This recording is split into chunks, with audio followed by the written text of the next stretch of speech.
The Indus Waters Treaty of 1960 will be held in abeyance with immediate effect.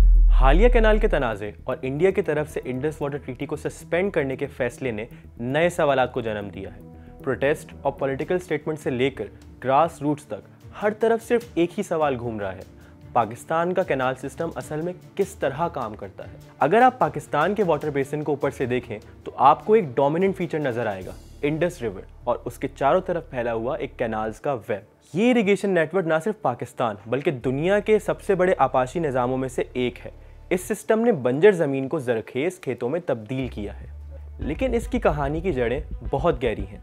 Pakistan के आपाशी का निज़ाम 3 मुख्तलिफ अदवार से होकर गुजरा, pre colonial, colonial and post partition era. पुराने दौर में लोग दरियाओं के फ्लो के मुताबिक रहते थे। मुगल एरा में या सिंध में जैसे कल्होरा डायनेस्टी थी, तो उस जमाने में ये इनंडेशन कैनाल्स होते थे, जिन्हें यहाँ पे मकामी तौर पर उथल वाह कहते हैं। उथल का मकसद है पलटना। तो तुगयानी आई, सतह पानी की बढ़ गई दरिया में, तो वो पलट के जब निचली सतह पे आता तो उन कैनाल्स में पानी बहता था। ये एक खुद ब खुद चलने वाला एनवायरनमेंट फ्रेंडली सिस्टम था, लेकिन फिर ब्रिटिश आए और उनकी अप्रोच मुख्तलिफ थी। उनका मकसद था कैश क्रॉप्स के थ्रू ज़्यादा से ज़्यादा पैसा कमाना और उसके लिए चाहिए थी साल भर इरिगेशन। इसलिए उन्होंने बैराजेस बनाए और उनसे कैनाल्स निकाली। आर्टिफिशियली वाटर को कंट्रोल किया गया। ये सिस्टम एफिशिएंट था, लेकिन सिर्फ इकोनॉमी के लिए, एनवायरनमेंट के लिए नहीं। ताज बरतानिया के दौर में जब यहाँ पे ये बुनियादी इरिगेशन के सिस्टम को इम्प्रूव किया गया, तो पहली दलील ये दी गई थी कि यहाँ पे कद साली होती है, लोग मर जाते हैं। पसे पर्दा एक अज़्म ये था, उनका एक इरादा ये था कि यहाँ से कैश क्रॉप्स उगाई जाए और फिर उनको आलमी मंडियों में और अपनी यूरोप के मंडी में पहुंचा के उससे ज़र मुबादला कमाया जाए। पाकिस्तान बनने तक कोई 50-60 साल के अंदर 30 लाख से जो काश्त ज़ेरे काश्त एराजी थी वो 1.5 करोड़ एकड़ हो गई पंजाब। इस अरसे में 1400 क्यूसेक पानी वहां पे इस्तेमाल होता था, वो 28,000 क्यूसेक तक पानी बहने लगा नहरों में।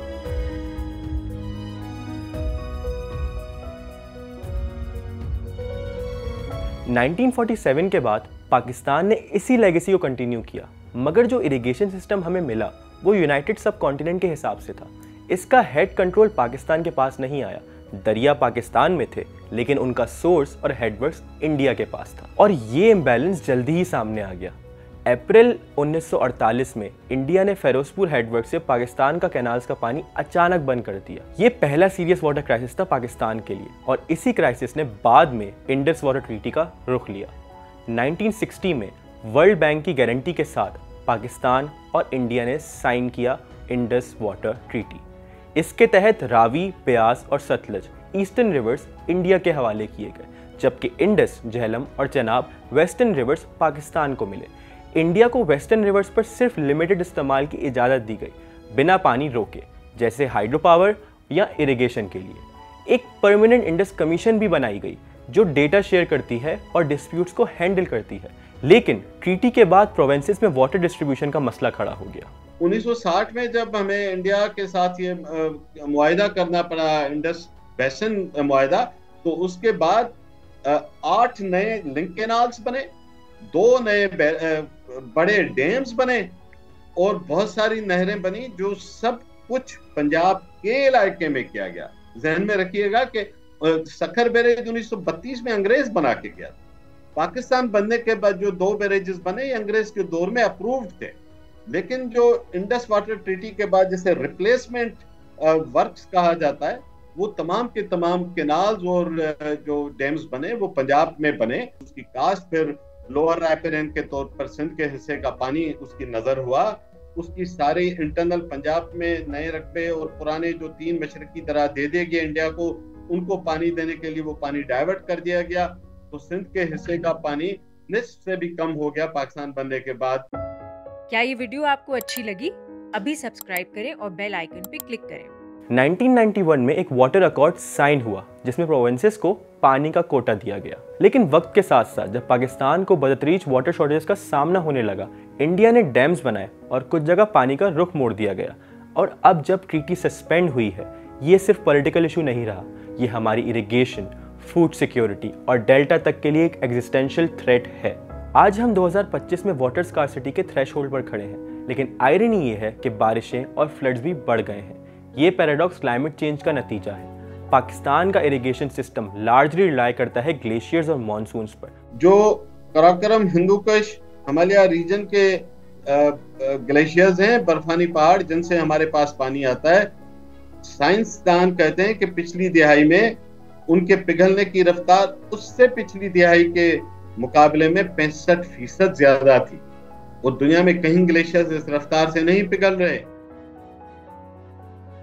जब ग्लोबल वार्मिंग ग्लेशियर्स को मेल्ट करती है तो दरियाओं में पानी का प्रेशर बढ़ता है और फिर उन कैनाल्स में भी जहां पहले सिर्फ फार्मिंग का पानी चलता था, फ्लड वाटर जमा हो जाता है। एक तरफ पानी को तो डायरेक्शन देते हैं, लेकिन पानी के जो कुदरती बहाव के रास्ते थे वो तमाम के तमाम इन कैनाल्स की वजह से अब बंद हो चुके हैं। लिहाजा हमवार जमीन है तो पानी फंस के रह जाता है, तो इस तरह ये कैनाल्स ये पानी को ट्रैप कर लेते हैं।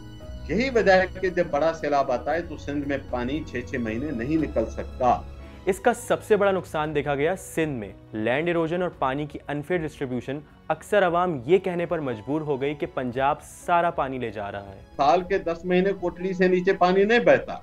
वजह यह कि अब हम सैलाब का इंतजार करते हैं कि कोटड़ी से नीचे पानी जाए। आप इंडस डेल्टा की जो बर्बादी हुई है वो तो एक क्लासिकल केस स्टडी है। ये तो एक माहौलियाती जुर्म हुआ इस मुल्क में। 1 या 2 क्रीक्स एक्टिव हैं, क्रीक्स नहीं बची, क्रीक्स खत्म हो गई हमारी।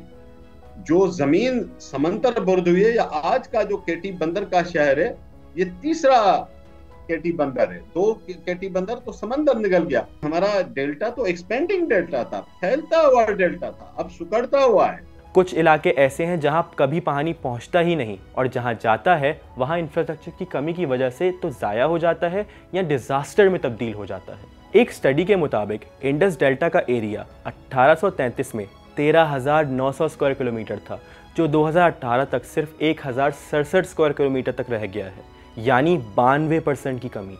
और ये सिर्फ ज़मीन का मसला नहीं है, लोगों का भी है। डेल्टा में रहने वाले लोग अपनी ज़मीन छोड़कर माइग्रेशन करने पर मजबूर हो गए हैं। किसान फार्मिंग छोड़कर माहीगीरी या दूसरी तरह की जॉब्स करने पर मजबूर हो गए हैं। इरसा लास्ट 25 ईयर्स में वाटर शॉर्टेजेस को रिपोर्ट कर रही है, लेकिन इस दौरान भी फेडरल और प्रोविंशियल गवर्नमेंट एक दूसरे को ब्लेम कर रही हैं। We have seen what happened in the Cholistan canal project.